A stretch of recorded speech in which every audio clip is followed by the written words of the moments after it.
Good evening, and thank you for coming. I know it was a short notice, but we are thrilled to have you. I'm Hanna Arie-Gaifman, the director of the Tisch Center for the Arts here at 92nd Street Y, and it is my pleasure to welcome you. Tonight is part of, or first night actually, of the so-called Genius Festival, 7 Days of Genius, which explores many aspects of genius, how we define it, how it emerges across communities and cultures, why it matters, if it matters, what next. You can find everything about these events on our website, 92y.org/genius. Most of the Genius events will be live streamed and all will be available to watch on demand.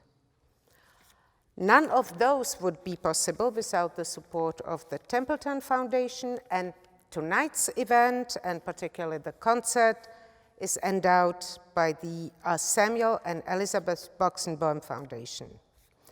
And now it is my great pleasure to welcome my partners in conversation, Mark Steinberg, Quinn, and Vijay Iyer. Gentlemen, please. Vijay Iyer, Mark Steinberg, Quinn.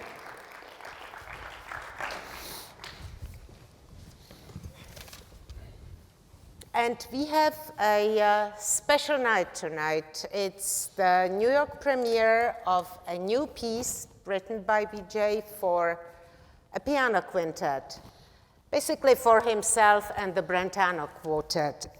And for himself, because there are some pretty special qualities to this work. Would you be willing to talk about those special qualities and how you guys communicate in these special moments? Every moment is special. You know, I don't know if I can say that what I did is especially special, but certainly I can tell you where I'm coming from. I grew up playing classical violin. I also grew up playing piano by ear, sort of improvising, and eventually became a jazz pianist and composer, and that's what I'm best known for now. But I've also been lately, and partly thanks to Mark and some other generous and adventurous chamber musicians, I've been writing more and more for these kinds of formats, and particularly for this community, for the classical music community, you could say. And so that's, when I do that, and especially if I'm going to do that, if I'm going to write for classical musicians where they really want me to play with them, I don't want to pretend to be a classical pianist, because I'm not. You know, I never was.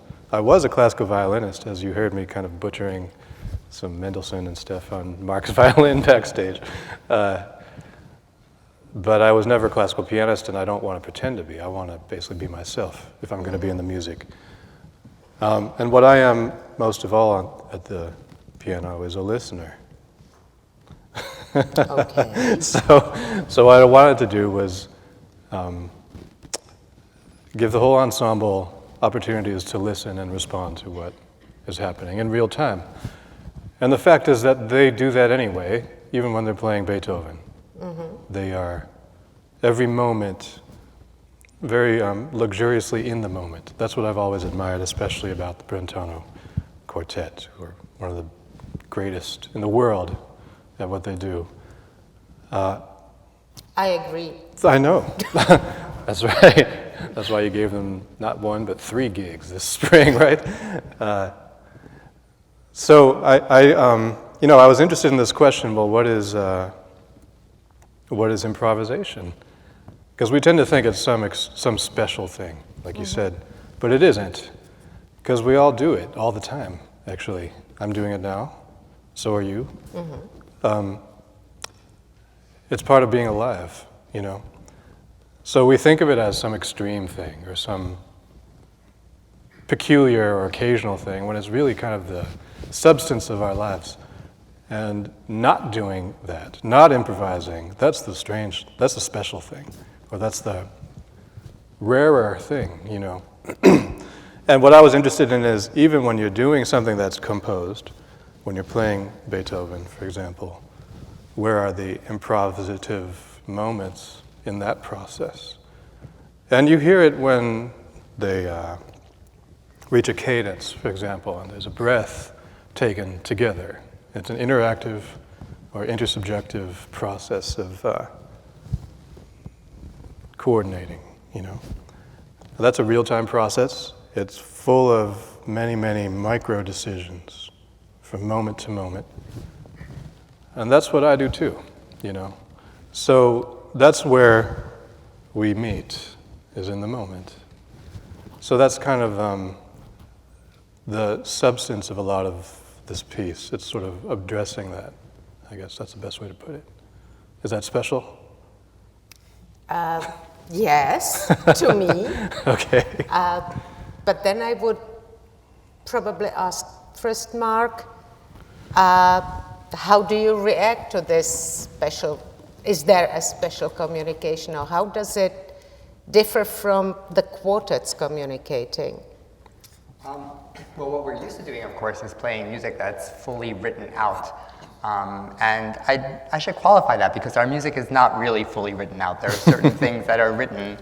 When we play Beethoven Quartet tonight, the pitches that we're going to play, the rhythms that we're going to play, how long notes last, things like that, how loud they should be, approximately, that's all written there, but what that means is up to us a lot of the time. And actually, we've learned a lot from working with Vijay about how we read these things in Beethoven even, and we've realized that we have a real language of agogics that we have made our own in the quartet, meaning that we play around with time, with things coming early or late to how they would come by the clock. And some of that is stuff we do very instinctively now in everything we do, and at times when Vijay asks us not to do that, we've found ourselves paralyzed, and we suddenly don't know how to do that anymore. We don't know how to speak in a different dialect. And so for us, it's been such a fantastic learning process, not only to learn how to make music together, but to learn more about how we make music ourselves. It sort of revealed a lot of things about our way of communicating with each other that we take for granted, that we didn't know, and that now are up for discussion again because of what we've gone through in this process. But of course, for all that we talk about, that there is a great deal of improvisatory character in our interactions and in what happens moment to moment in playing Beethoven, what happens in this piece is on a very different level, because it's like we're usually actors and we have a script, we know what words we're going to say. Here we don't always know what words we're going to say, and sometimes we don't even know the topic of discussion until we start talking.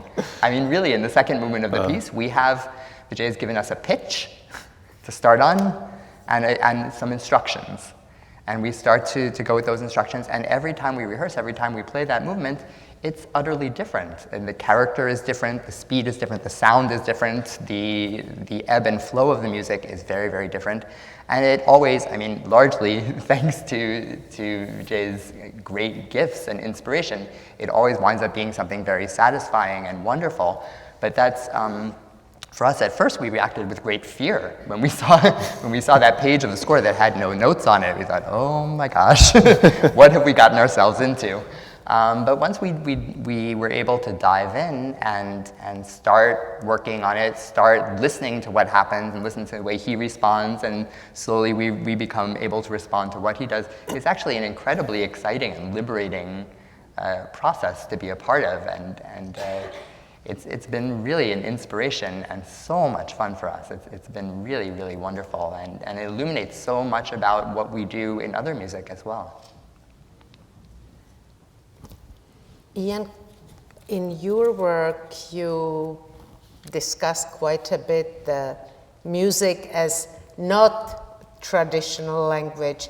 Can you interpret this type of communication from your point of view as a theoretician? How do you see this kind of communication between musicians or different type, people coming from jazz, and on the other hand, Mark and the quartet coming from the formal, as if fully written out work?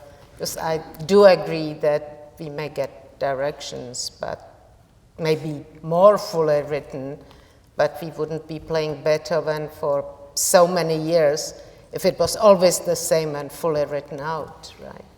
Yeah, I mean, Mark said something very interesting in passing just now about how the quartet can be analogized to actors, right? So one of the things that you do when you're playing Beethoven is Beethoven has given you a script, but that's not enough, right? He's specified what notes you play, what order you play them in, roughly how loud you play them, roughly how long they should last. But you have a lot of work to do, right, to make that come to life in a way. And this also relates, I think, to something very important that Vijay said, which is that improvisation is not something that is special. Improvisation is not something that's limited to the moment of the creation of a jazz piece or North Indian improvisation. Improvisation is something we all do all the time. You were doing it before, I'm doing it right now. I'm responding to certain constraints. That is the topic of the conversation, the question that you asked. And when the quartet is playing, right, even when you're playing Beethoven, you are not playing it exactly the same way you've always played it. You are playing it a new way every time. There is a sense in which every performance is an improvisation. We were talking in the green room before about how your rehearsals, even for Beethoven, are a process of improvisation, a process of negotiation, of coming to an understanding about what time you're going to do things at. So with the question of language, one of the things that's so fascinating about music is that everybody likes to say music is like a language. Music is, some people say it's the language of the emotions. Some people distance themselves from the emotional talk. We know from lots and lots and lots of brain research that music engages a lot of the same circuitry as does language, right? Music is primarily oral, it's primarily motor. It involves a connection between oral and motor processes. And so, when a quartet is playing, people have often said that it's like a conversation among friends, right? And that communication is kind of central to what we all do as musicians and as listeners. But isn't it, I mean, it's a communication, but it's really very different from verbal language just by being more open or more flexible. I can't stop thinking about actually Mark's and my previous conversation about Mendelssohn and his search for universal language in music. And the more we know today about music, it's as non-universal at the same time as it's universal as any other language. But there's also, in spoken language, there are so many musical elements. And we don't just listen to the words, we don't just listen to the grammar when people speak, we listen to the inflections, we listen to the emphases, we listen to the timings, and that can give such different meanings to what we say. And so that's something, I think that maybe it's part of the way we respond to music, that we all know that from our own experience with language and with talking with other people.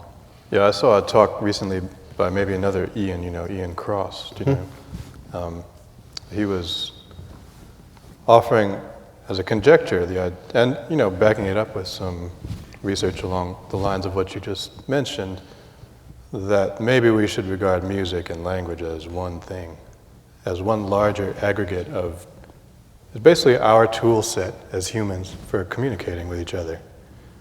And that's a really powerful concept, because then we don't have to think about a distinction or even an analogy between music and language, but really understand that there's language in music, there's music in language, that basically they're drawing from the same set of resources that we have as the human organ, and especially as a human social being. One of the great debates that rages in my field of music cognition is the question about how music relates to evolution. The question, why do we have music? And there was a big debate in the 90s between Steven Pinker and some evolutionary psychologists, on the other hand, where they were basically debating which came first, right? There's this chicken and egg question, but people were actually taking positions that music came first and then language followed, or that language came first and music followed. And a position that emerged sort of in the middle of that is that perhaps back in evolutionary history, there was a set of behaviors that emerged that we might call, that some people have called musilanguage, right? That's exactly what you just said, this mediated form of sonic communication that Yes. has manifested itself in different ways. Yeah, you know, I've been thinking about that Steven Pinker stuff. I actually saw, were you at that conference, was it 97 at MIT? No, I was not. Maybe that was before your time, kid. But that was where he dropped this term, auditory cheesecake, That's right. right? Where he said that music is, or the other term he used was pleasure technology, that it's not really anything, it's not particularly good for us. This is his view, which I strongly disagree with, of course. I mean, but that somehow, you know, this thing that we call music is somehow harnessing thing like our pleasure center is basically things that give us pleasure and sort of concentrating it in the same way that cheesecake gives us this concentrated dose of sugar and fat and things that are bad for us because it's pleasurable. But in small quantities, of course, those things are necessary for us as organisms. And so he was making that analogy.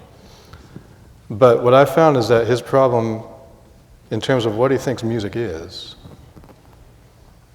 that he kind of considers music from the perspective of a solitary listener.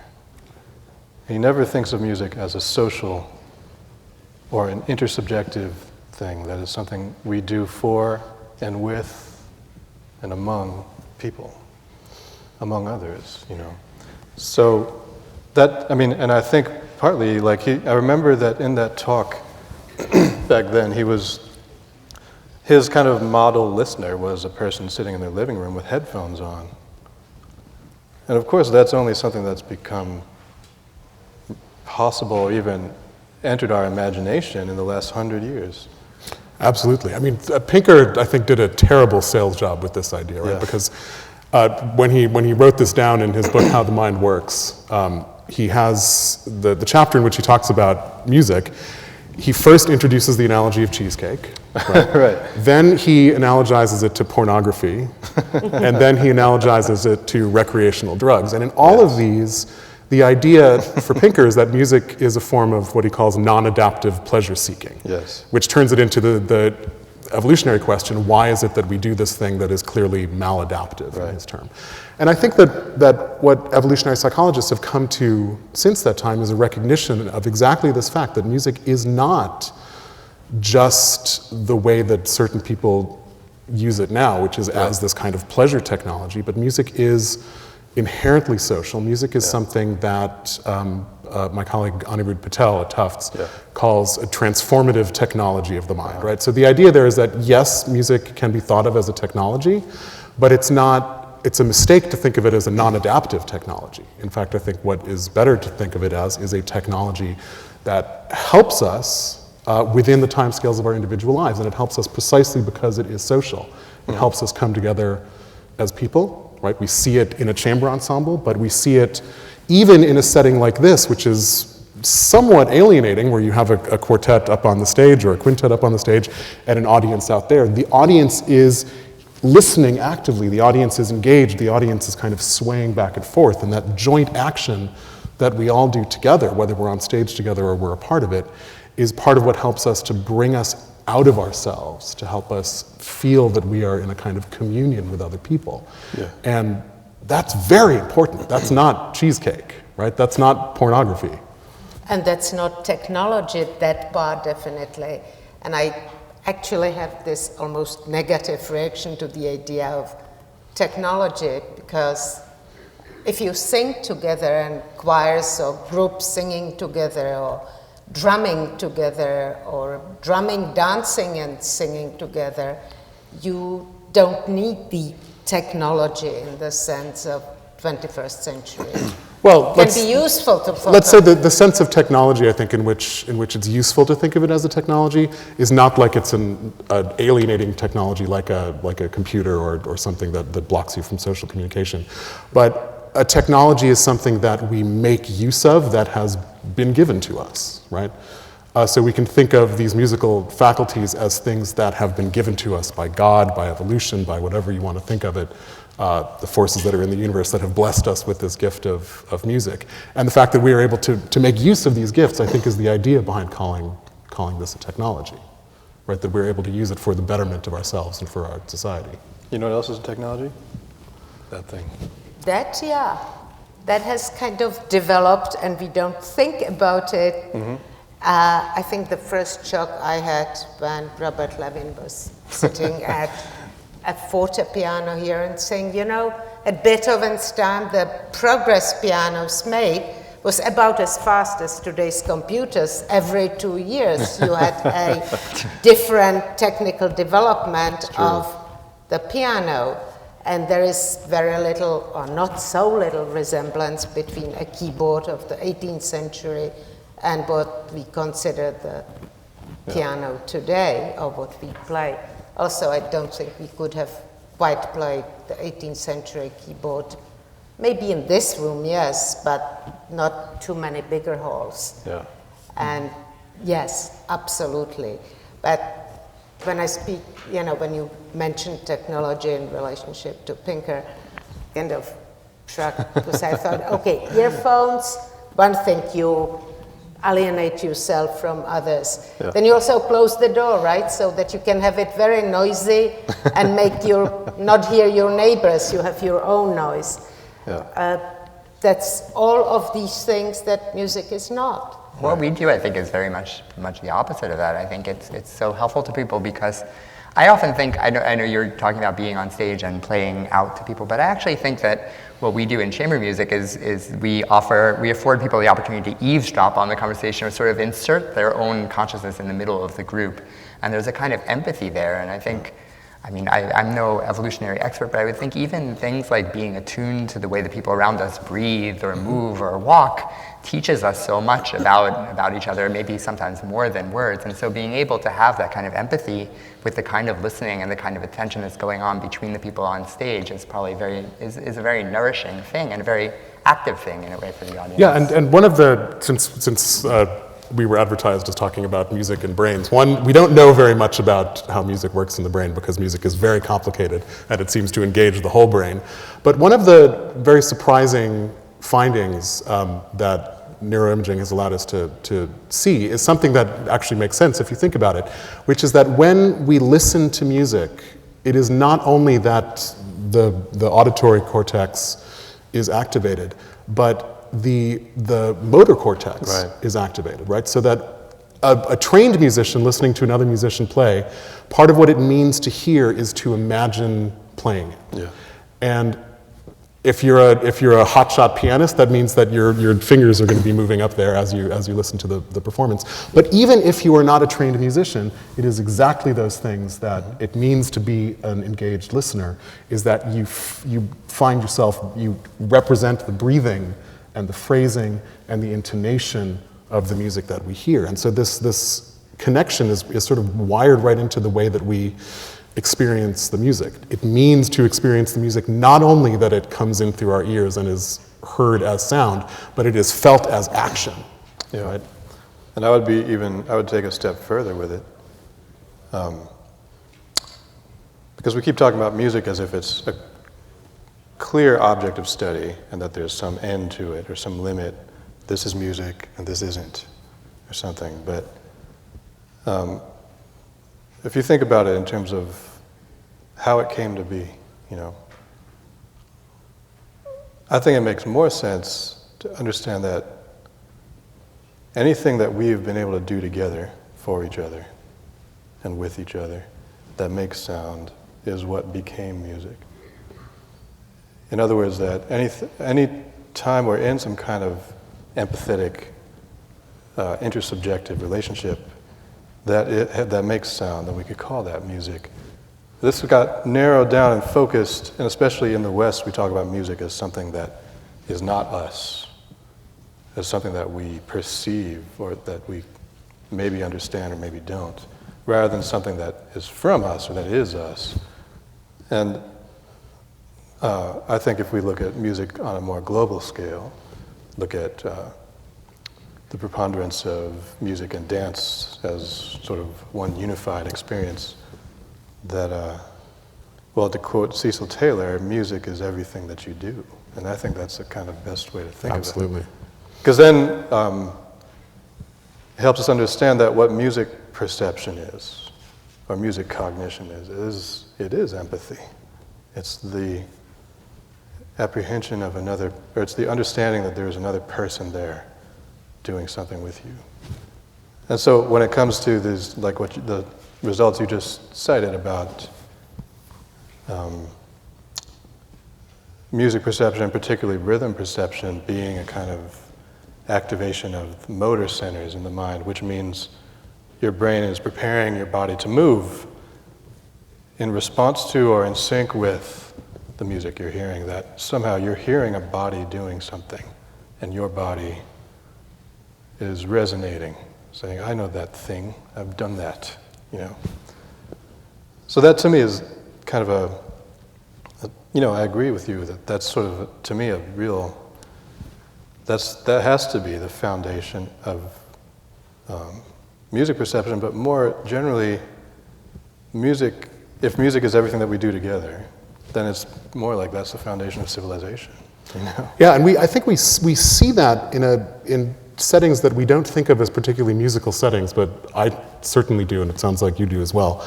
I was thinking about this recently, seeing a kind of terrifying scene in Ukraine of people gathering together and chanting Россия, Россия.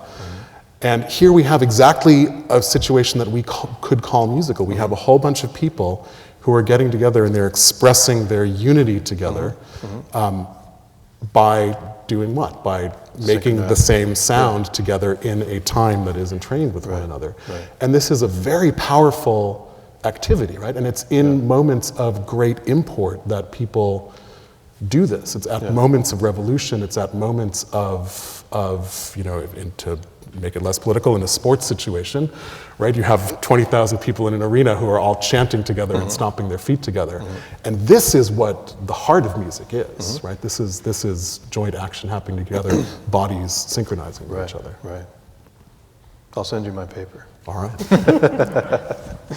I still prefer Beethoven to chanting in the arena or the Russia, Russia. So thank you so much for this conversation. I'm sure you all have many, many questions. If you do, send them to me. I promise to send them further to our panel. Enjoy the rest of the evening, which is the main part of the evening, namely the music. Thank you all.